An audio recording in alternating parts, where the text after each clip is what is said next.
This coverage is brought to you in association with Fraser James Partnership, where money matters.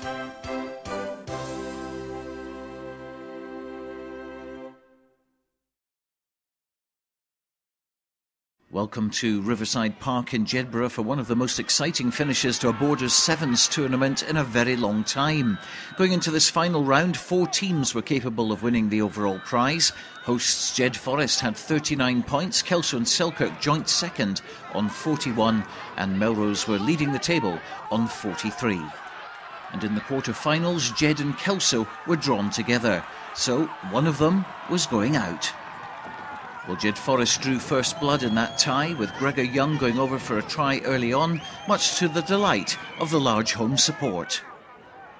But Kelso were certainly not wanting to exit at the quarter-final stage, and they came right back into the game with 3 quick tries to go in front by 15 points to 5. With the likes of Greg Minto, Ian Moody, Mikhail Hartley, Ewan Ford and Andy Haig in their side, they've enjoyed a pretty successful Sevens campaign this season, and this was one of their best tries on the day. It certainly looked as if Jed were on the brink of being the first team from the Big Four to exit the competition, but a late try from Lewis Young gave them some hope with just over a minute to go.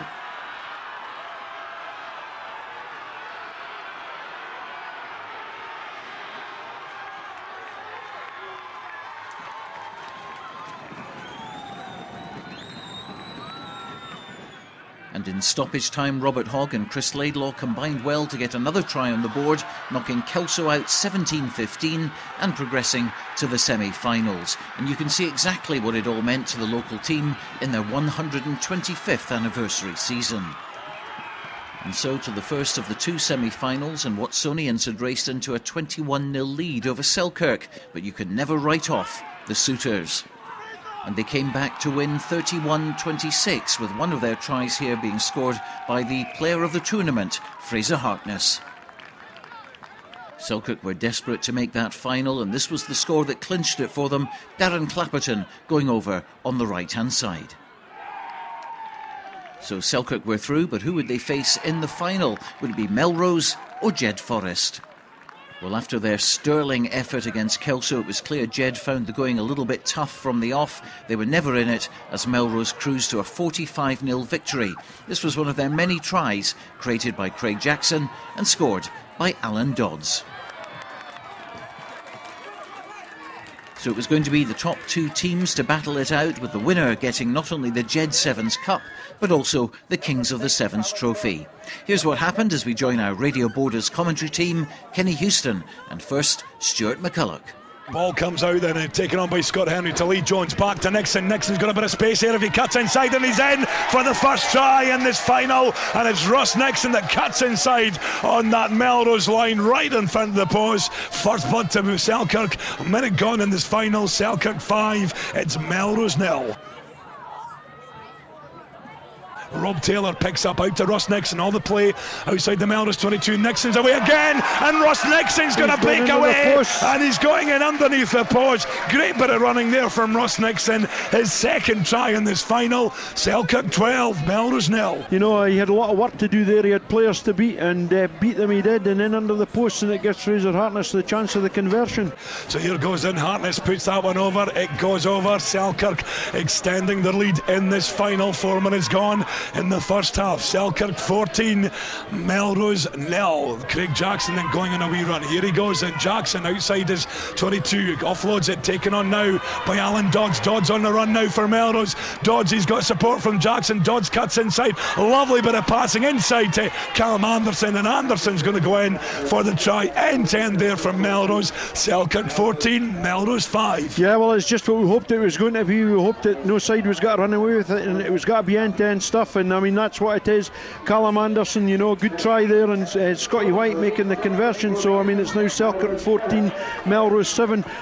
Craig Jackson going all the way, he's been chased. Hartness will get him though.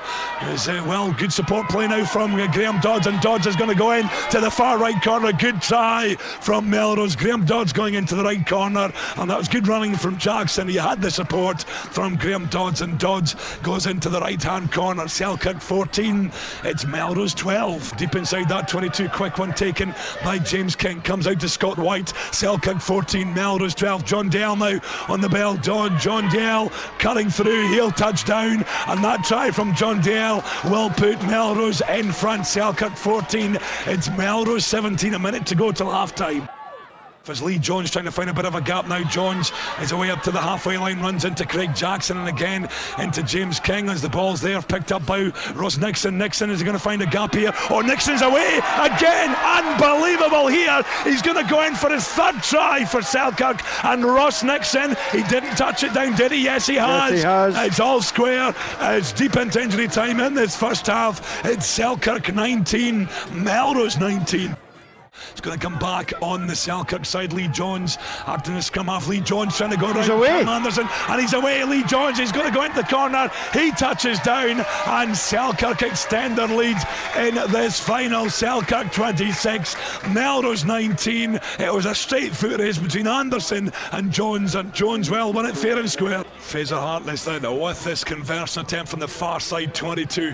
Not a bad effort. Oh, he's got it. It comes off the upright and pounces on the right side of the bar. So Selkirk now 28, it's Melrose 19, just about 5 minutes on the clock. Ball comes out now to Rory Aglin. Aglin trying to horse his way through that Melrose line. Ball comes out, picked up then by Scott Henry, and Henry's through, and he touches down, and Selkirk extending their lead in this final. Good vision there from Scott Henry. It's now Selkirk 33, it's Melrose 19. Quick one from Scott White, the Melrose skippers. It comes out now to Craig Jackson, taken on by John Dale into the Selkirk 22. He offloads to Alan Dodds. Alan Dodds right through the middle. Is he going to go all the way? No, he doesn't. Ben Allen there comes back to John Dale, and John Dale is going to go in for the try, and that's now going to make it Selkirk 33, Melrose 24.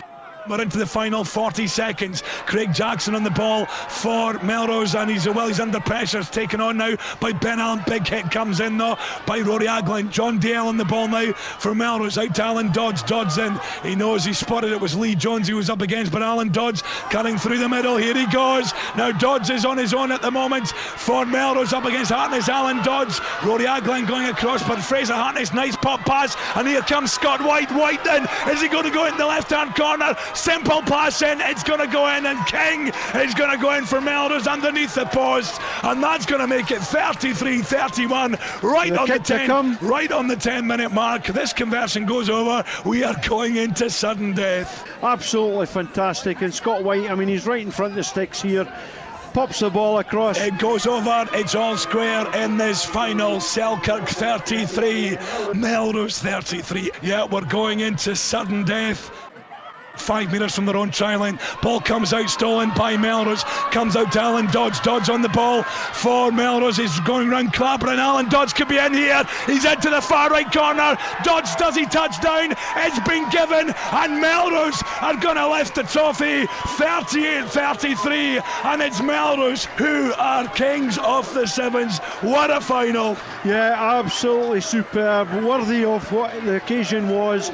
Absolutely brilliant, intense stuff. What a final it was. It finished here at Riverside Park. Melrose 38, Selkirk 33. Winning